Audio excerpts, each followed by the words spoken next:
아멘. 하나님의 말씀을 함께 나누는 시간입니다. 사도행전의 말씀을 우리가 함께 나누고 있습니다. 예수께서 로마 군인들에게 잡히실 때 예수를 따르던 모든 제자들은 다 그 곁을 떠나갔습니다. 군중이 아마 예수를 십자가에 못 박으라고 외치는 소리에 두려워서 그렇게 도망갔을지도 모르겠습니다. 예수께서 신문받는 현장까지 따라갔던 제자 베드로는 그 현장에서 예수를 3번이나 모른다고 부인을 하고 또 저주까지 하며 예수를 떠났습니다. 그것은 베드로 인생에 어쩌면 가장 어두웠던, 어쩌면 철저한 실패와 낙담의 순간이었을 겁니다. 그때 그는 자신의 의지와 힘만으로는 그리스도를 제대로 따를 수 없다라는 그 인간의 근본적인 무능력, 이것을 뼈저리게 느꼈을 것 같아요. 하지만 요한복음 21장 말씀에 보면 부활하신 주님께서는 자신을 배반한 그 제자들에게 직접 찾아가셨습니다. 갈릴리로 찾아가는 장면이 나오죠. 그것은 자기를 떠나버린 이 배은망덕한 나쁜 놈들이라고 욕을 하기 위해서 가신 것이 아니고요. 절망과 낙담 가운데 있는 제자들을 위로하시고 회복시켜 주시기 위해 그에게 찾아가셨습니다. 한때 예수님을 부인하고 떠난 못난 제자들이었지만 예수께서는 그들을 품어주시고 이제 그들을 복음을 전하는 진정한 제자로 만들어 주셨습니다. 특별히 3번이나 예수를 부인했던 베드로에게 각별한 사랑을 보여주셨죠. 이처럼 자기 힘이 아닌 오직 예수 그리스도의 은혜와 용서로 철저히 회복된 사람만이 이렇게 진정한 제자가 될 수 있습니다. 한때 예수님을 부인했던 베드로가 예수님의 은혜로 회복된 뒤에 진정한 사도가 되었듯이 오늘 본문 속 베드로는 이제 그 예수님의 이름의 권능을 나누어 주고 있습니다. 오늘 본문인 사도행전 3장은 베드로와 요한이 제9시 기도 시간에 성전에 올라가는 것으로 시작하고 있습니다. 제9시라고 하는 것은 지금 우리 시간으로 하면 오후 3시가 됩니다. 유대인의 전통은 하루 3번, 그러니까 오전 9시, 정오, 그리고 오후 3시 정해진 시간에 기도하던 전통이 있었습니다. 베드로와 요한은 이 전통에 따라서 오후 3시에 예루살렘 성전에 지금 기도하러 올라가는 중입니다. 부활하신 주님이 성령을 보내주시고 초대교회가 시작되었지만 제자들은 이때까지 여전히 그 유대인으로서의 그 경건한 습관을 따라서 그렇게 기도하는 삶의 뿌리가 잡혀 있었던 것을 우리가 볼 수가 있죠. 당시에 이 성전은 헤롯 성전이라고 불리는데요. 성전의 높이가 한 100규빗, 그러니까 지금으로 하자면 한 45m 정도 되는, 그리고 현관과 동편문은 금박으로 입혀서 정말 화려한, 다른 어떤 성전과도 비교할 수 없을 만큼 아주 웅장하고 화려한 성전이었다고 합니다. 이러한 성전의 화려함은 인간의 힘과 불을 통해서 하나님의 영광을 드러내려고 하는 그 일종의 영광의 신학을 상징하는 거죠.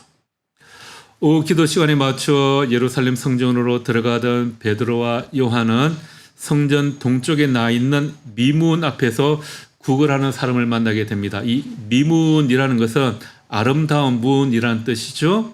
이 미문은 유대인들에게는 성전의 영광과 아름다움을 상징했지만 지체 장애인에게는 이 미문이 영광과 아름다운 문이 아니라 결코 성전 안으로 들어갈 수 없는 그 배제의 장소, 절망의 경계선이었을 겁니다. 이 당시 미문은 가난하고 병든 사람들이 그 앞에 많이 모여들던 장소라고 합니다. 아마 그 문을 통해서 성전 안으로 기도하러 들어가던 많은 사람들에게 구걸을 하기 위한 그런 장소였을 것 같아요. 그런 베드로와 요한이 지나가는 것을 보자 그들에게도 구걸을 합니다. 이때 베드로는 은과 금은 나에게 없지만 우리에게 있는 것, 곧 예수 그리스도의 이름으로 그를 향해 손을 내밀었습니다. 자, 구걸하는 자는 나면서부터 걷지 못하는 사람이었다라고 그렇게 표현하고 있죠. 그 이전 성경, 그러니까 개역 개정 성경까지는 이 부분을 안전병이라고 그렇게 번역을 했어요. 그런데 그 이후부터 개역 개정 이후 번역부터는 장애인을 비하하는 표현이다라고 할 수 있어서 이 안전병이라는 표현을 사용하지 않습니다. 이 안전병이라고 하면 우리에게 좀 더 직관적으로 잘 와닿기는 하는데 이제 성경 번역에서도 이런 단어를 사용하지 않는 것 같습니다. 자, 그는 평생에 다른 사람들의 자비에 의존하며 살았고요. 또 율법에 따라서 성전 안으로는 들어갈 수도 없는 그런 사람이었습니다. 이 지체 장애인의 모습이 바로 죄로 인해 하나님께 나아갈 수 없는 우리 인간의 비참하고 무능력한 상태를 그대로 비유적으로 보여주는 거죠. 우리는 자기 노력으로는 결코 이 죄의 자리에서 벗어날 수도 없고 자기 의지나 노력으로 하나님께 나아갈 수도 없는 존재다라는 겁니다. 태어날 때부터 걷지 못하는 이 사람은 베드로와 요한이 지나가는 것을 보고 좀 동정의 마음을 얻기 위해서 구걸을 합니다. 그는 은과 금, 즉 인간의 자비와 물질을 기대했습니다. 하지만 베드로는 이렇게 말하죠. 6절 말씀에 은과 금은 내게 없거니와 내게 있는 이것을 내게 주노니 나사렛 예수 그리스도의 이름으로 일어나 걸어라. 이것은 복음의 핵심을 우리에게 보여줍니다. 우리의 구원은 물질이나 인간의 행위, 즉 은과 금으로 얻어지는 것이 아니라는 겁니다. 오직 예수 그리스도의 이름, 그분의 능력과 권세만이 우리를 죄의 자리에서 일으켜 세울 수 있다는 거죠. 베드로와 요한은 자신들의 경건함이나 힘이 아니라 십자가에서 죽으시고 부활하신 예수님의 이름을 의지했습니다. 예수를 부인하던 베드로는 은과 금 같은 자신의 의지나 능력으로는 그리스도를 따를 수 없다는 것을 이전에 뼈저리게 느꼈을 겁니다. 예수님을 따를 때 예수께서 이제 내가 십자가에 박힐 것이다. 너희가 다 나를 떠나버릴 것이다. 라고 말씀하셨을 때 베드로가 뭐라고 했습니까? 다른 모든 사람이 주를 버릴지라도 나는 절대로 주를 떠나지 않겠습니다. 라고 했었죠. 하지만 그는 예수를 3번이나 모른다고 부인했습니다. 그러한 깨달음이 베드로에게 있었기에 지체 장애인에게 나의 능력이 아니라 예수의 이름만이 유일한 능력임을 선포할 수 있었던 겁니다. 이렇게 예수의 이름을 의지한다는 것은 헤롯 성전과 같이 인간의 화려함이나 성취를 통해 하나님의 능력이 나타나는 것이 아니라는 것을 말해주는 겁니다. 종교개혁자 루터는 사람들이 기대하는 성공과 영광 뒤에 숨겨진 이 십자가를 강조합니다. 세상의 관점에서 보면 십자가는 실패와 연약함의 상징이지만 그 안에 하나님의 진정한 능력과 지혜가 있다라는 것을 말합니다. 인간의 공로와 힘을 추구하는 것이 아니라 십자가의 연약함이 곧 하나님의 강함이 되고 죽음에서 생명을 보며 패배에서 승리를 맛보게 된다라고 합니다. 베드로는 바로 그 십자가의 능력을 선포한 것입니다. 이렇게 태어날 때부터 걷지 못하던 사람이 깨끗하게 나은 사건 때문에 그 성전 안에 있던 많은 사람들이 놀랐습니다. 그들은 너무 놀란 나머지 할 말을 잊은 채 솔로몬 행각 앞에 모여서 베드로를 경탄의 눈으로 바라보았을 겁니다. 아니 평생토록 그럴 수 없어서 성전 미문에서 날마다 구걸하며 살아가던 이 사람이 걷고 뛰며 하나님을 찬미하는 모습을 보고 모든 사람이 놀랐습니다. 그리고 그를 거친 베드로와 요한을 붙들고 사람들이 막 모여들기 시작합니다. 이때 베드로는 그들의 시선을 자기가 아니라 하나님에게 돌리는 말을 합니다. 12절에 이렇게 말하고 있죠. 이스라엘 사람들아, 이 일을 왜 놀랍게 여기느냐? 우리 개인의 권능과 경건으로 이 사람을 걷게 한 것처럼 왜 우리를 주목하느냐? 이렇게 말하고 베드로는 이제 그곳에 모여 있는 사람들에게 자, 이때가 하나님의 복음을 전할 때다 하고 설교를 하기 시작합니다. 기적에 놀라 모여든 유대인들에게 베드로는 직설적으로 그들의 죄를 지적하죠. 14절 뒷부분부터 14절부터 15절 앞부분에 이렇게 말하고 있는데요. 14절 말씀과 15절 앞부분을 우리 같이 읽어볼까요? 너희가 거룩하고 의로운 일을 거부하고 도리어 사람을 놓아 주기를 구하여 생명의 주를 죽였도다. 그러나 하나님이 죽은 자 가운데서 그를 살리셨으니. 여기까지 보겠습니다. 자, 여기서 베드로가 하는 말이 무엇입니까? 단순히 한 사람 개인의 죄를 말하지 않죠. 유대 민족 전체가 저지른 죄가 있다라고 합니다. 유대 민족 전체가 저지른 죄가 무엇입니까? 하나님께서 보내신 메시아를 아직 알아보지 못하고 십자가에 못 박은 죄라고 합니다. 이것은 유대인들이 가지고 있던 그 선민의식에 대한 정면 도전이기도 했죠.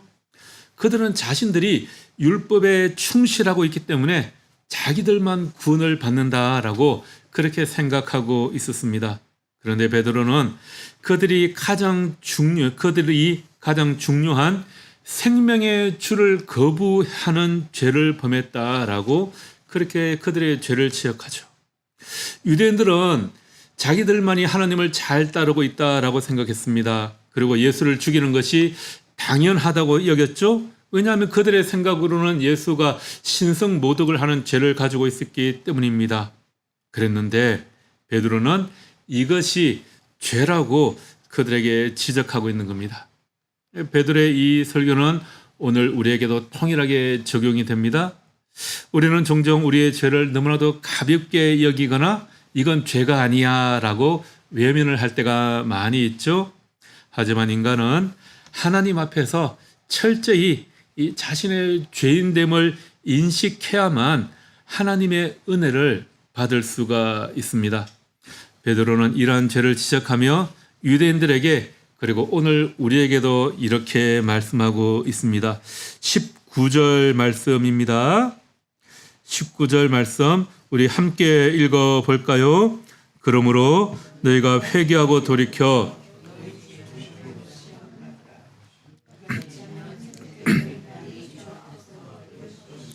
아멘. 베드로는 회개하고 돌이키는 자들에게 이러한 복이 있다라고 세 가지 놀라운 복을 약속하고 있습니다.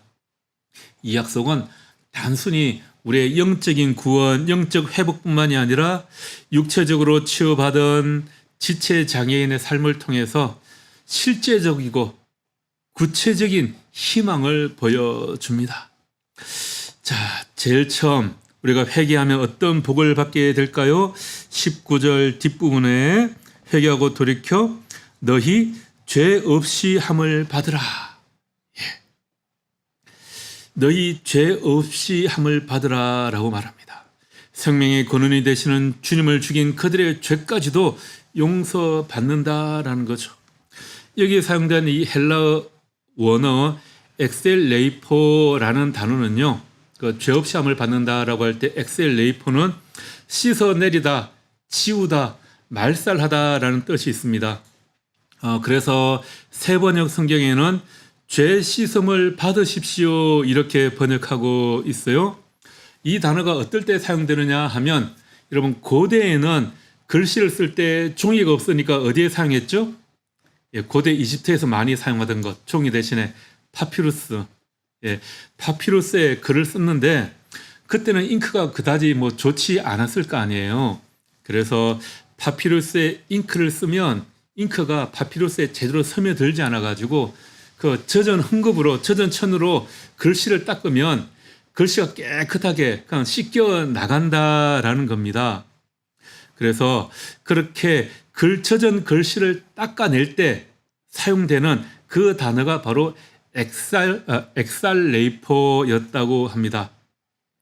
거기에 쓰여져 있던 글씨가 젖은 천으로 깨끗하게 닦여 나가는 것, 바로 그런 것처럼 하나님이 우리의 죄를 용서하실 때 그분은 죄가 그냥 기록된 명부에서 우리의 죄를 깨끗하게 흔적도 없이 닦아내 버리신다, 씻어내신다라는 그런 의미가 담겨 있습니다. 아마 유대인들에게는 이 말이 더 강렬하게 다가왔을 것 같아요. 당시 유대 전통에는 하나님께서 각 사람의 행위를 하늘의 책에 기록한다라고 그렇게 여기고 있었습니다. 그래서 그것을 근거로 심판한다라는 그런 전통이 있었죠. 자, 이제 베드로는 예수 그리스도 안에서 그 기록이 이제 완전히 삭제될 것이다 라고 그렇게 선포하는 겁니다. 깨끗하게 닦아내 버려서 흔적 없이 사라질 것이다 라고 이야기하는 거죠. 우리가 하나님께 회개하면, 우리의 죄를 돌이키면 단순히 하나님께서 용서하시는 것으로 끝나는 것이 아니라 흔적조차 남기지 않고 깨끗하게 지워버리신다라는 겁니다. 여러분, 갚아야 할 빚이 아직 남아있는 그 오래된 장부가 남아있어요. 그런데 그 장부에 기록된 내 빚이, 빚의 목록이 이제 완전하게 깨끗하게 지워지고 더 이상 기억하지도 않겠다라는 겁니다. 우리 은행의 대출이나 카드 사용 내역도 이렇게 좀 깨끗하게 지워지면 얼마나 좋겠습니까? 이렇게 깨끗하게 지워져 버린다라는 거예요. 우리가 잘 아는 루트는 이 점을 들어서 이 죄 사함을 법적인 용어로 사용해서 칭의라고 설명을 하고 있죠. 칭의, 의롭게 된다라는 겁니다. 우리가 그 회개의 기도를 하고 제가 읽어주는 말씀 중에 로마서 3장 24절에 그런 말씀이 있죠.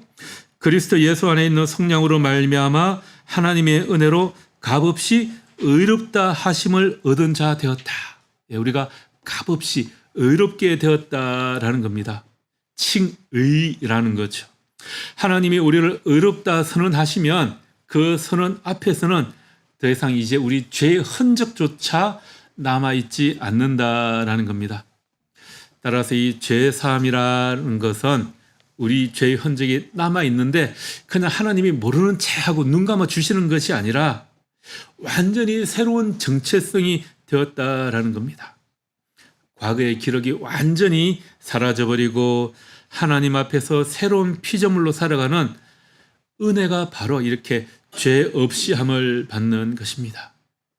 여러분, 일어나 걷지 못하는 이 장애인의 삶에 이 복음이 어떻게 다가왔을까요? 그는 평생을 사람들의 자비에 의지하며 살아왔습니다. 성전에 따라, 율법에 따라 성전 안으로 들어갈 수도 없었어요. 성전 앞에 나와서 구걸할 때도 사람들이 그를 데리고 성전 앞까지 데리고 왔다고 합니다. 그의 다리는 완전히 굳어 있었지만 더 큰 문제는 그의 삶 전체가 죄와 절망의 그림자에 묶여 있다라는 겁니다. 하지만 예수 그리스도의 이름으로 치유받았을 때 자기 과거의 모든 비참한 기록들, 곧 걷지 못하는 지체 장애인이었다는 그 정체성이 이제 완전히 지워졌습니다. 이제 그는 성전 안에 들어갈 수도 있고요. 하나님을 찬미하는 새로운 존재로 태어나게 된 것입니다. 그렇게 죄에서 돌이키는 순간 우리 인생을 붙잡고 있던 죄의 사슬이 다 풀어지고 하나님의 용서가 우리를 다시 일으켜 세워 주십니다. 마치 다리에 힘이 들어가 이 안전뱅이 걷지 못하는 사람이 일어나 걷게 된 것처럼 죄사함은 우리를 새롭게 일어나 뛰게 만들어 주십니다. 자, 베드로는 둘째 약속은 주 앞으로부터 새롭게 되는 날이 이르게 될 것이다 라고 합니다. 이같이 하면 새롭게 되는 날이 주 앞으로부터 이를 것이요. 19절 하반절에 기록되어 있죠. 자, 여기에서 이 새롭게 된다라는 또 헬라어 원어는 아납시크시스, 이렇게 발음이 어려운지 얘들은 아납시크시스라는 단어인데요. 이 단어의 원래 의미는 숨을 돌리다, 시원한 바람을 맞이하다, 다시 소생하다, 그런 의미가 담겨 있다라고 합니다. 그러니까 여러분, 요즘에는 좀 시원했지만 한여름에 바깥에 돌아다니다 보면 어떻습니까? 땀 흘리고 마치 정말 너무 뜨거워서 지쳐 쓰러질 것 같잖아요. 그런 사람이 시원한 에어컨 바람이 있는 실내로 들어와서 냉수 한 잔을 딱 마시면 어떻습니까? 진짜 가슴이 뻥 뚫리는 것 같잖아요. 그런 시원함, 그런 시원함을 느끼게 된다라는 겁니다. 그때 우리가 한마디 하죠. 야, 이제 좀 살 것 같다. 그런 말을 하잖아요. 그런 시원함을 느끼게 된다라는 그런 의미입니다.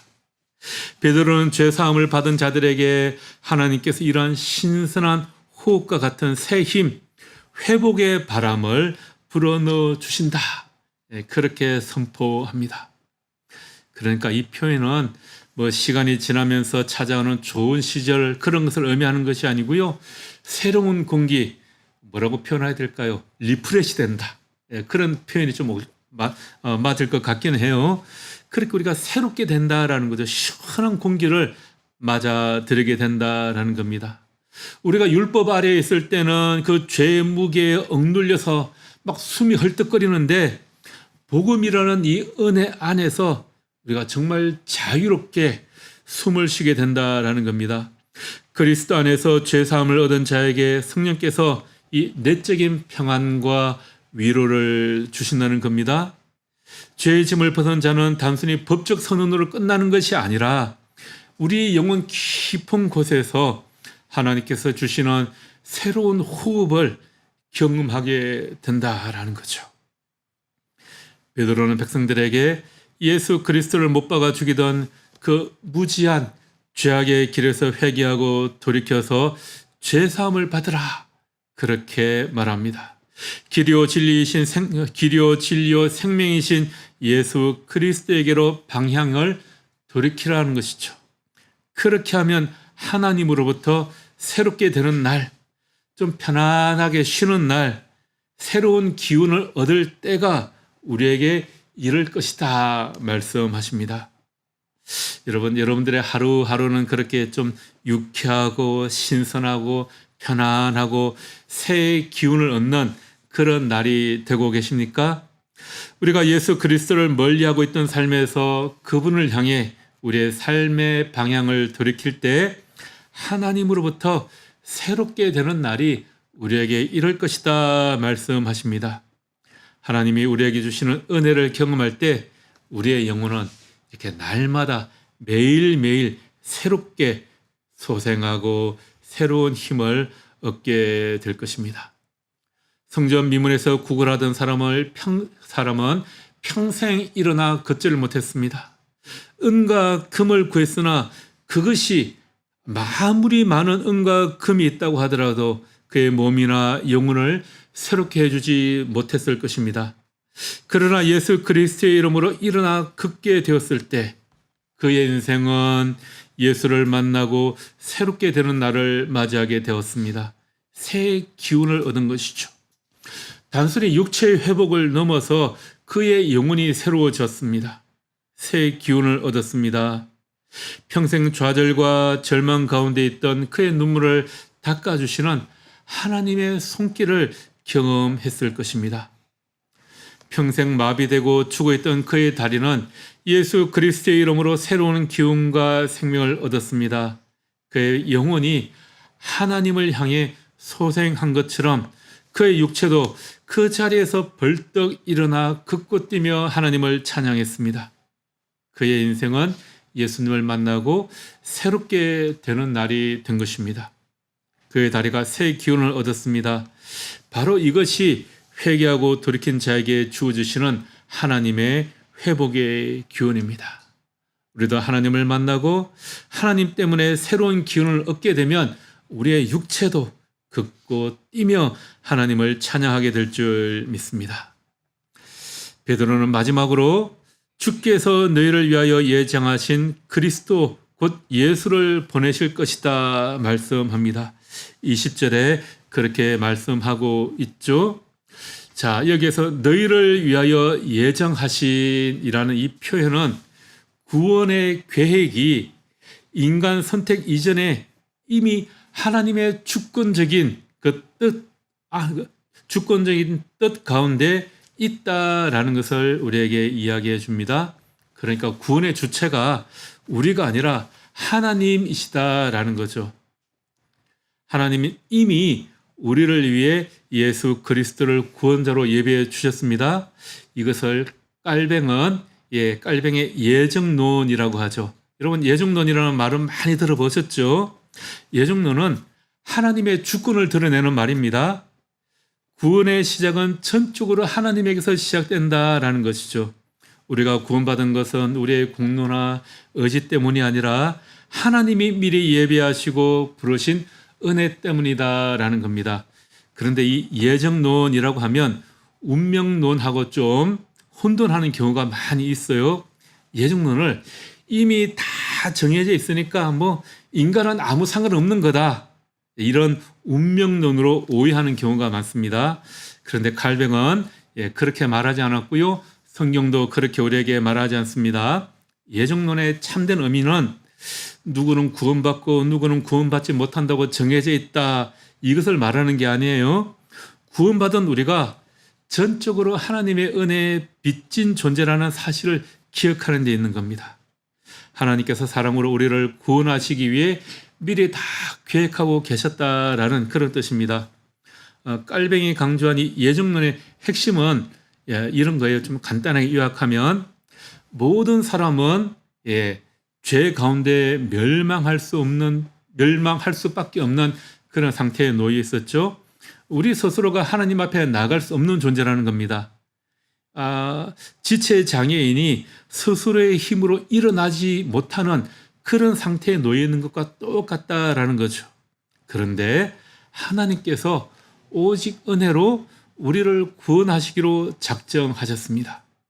내가 잘나서 선택받은 것이 아니라, 이스라엘 백성들이 잘나서 하나님께서 미리 선택하신 것이 아니라 하나님의 사랑으로 미리 택하셨다라는 겁니다.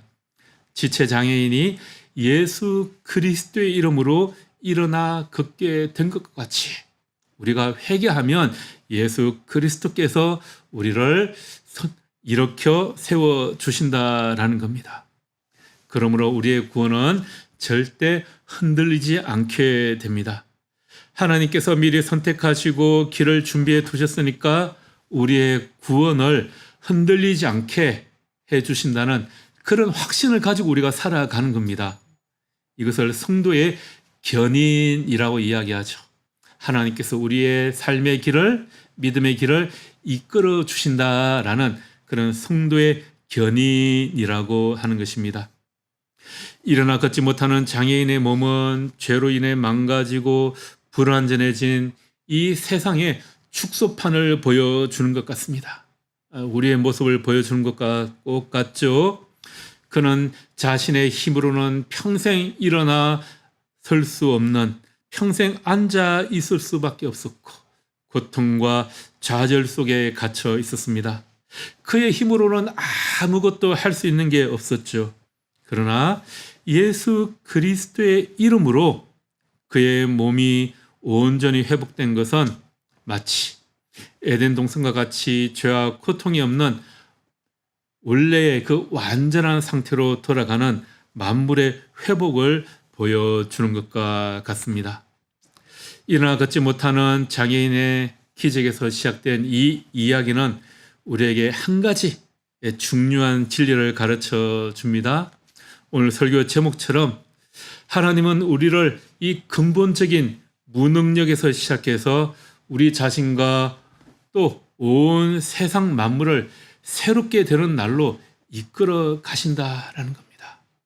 우리가 죄로부터 돌이킬 때 하나님께서는 우리를 새롭게 되는 그 날로 이끌어 가시고 또 이 온 세상을 새롭게 되는 온전의 회복의 때로 이끌어 가시는 줄 믿습니다. 자, 말씀을 마무리하겠습니다. 우리의 구원은 우리 자신의 의로움이나 노력에 달려있지 않습니다. 오직 예수 그리스도를 향한 믿음과 그분을 향한 철저한 회개만이 우리를 죄의 자리에서 일으켜 세울 수 있습니다. 어쩌면 우리는 일어나 걷지 못하는 지체 장애인이 기적적으로 일어난 그 자리에 영적으로 똑같이 서 있는 상태인 것 같습니다. 우리도 예수 그리스도의 이름으로 이 죄의 무력함에서 일어나 새로운 날을 경험하는 그런 복된 삶이 되기를 소망합니다. 바로 이것이 하나님께서 아브라함에게 약속하시고 모세를 통해서 예언하시고 그리고 그리스도의 십자가를 통해서 성취한 회복의 언약의 말씀입니다. 이 시간 우리 모두에게 임하는 하나님의 은혜를 확신하시기 바랍니다. 그리고 가을바람처럼 우리를 시원하게 해주시는 하나님의 새로운 기운을 얻는 이번 한 주간이 되시기를 주님의 이름으로 축복하며 기도합니다. 기도하겠습니다. 주님, 이제 우리가 새 힘을 얻어 일어서지 못하는 장애인이 일어나 성전에서 주를 찬미했던 것처럼 우리 입술로 주님을 찬양하며 우리 삶으로 주님의 은혜를 증거하기를 원합니다. 우리의 구원이 처음부터 끝까지 주님의 주권적인 은혜임을 믿습니다.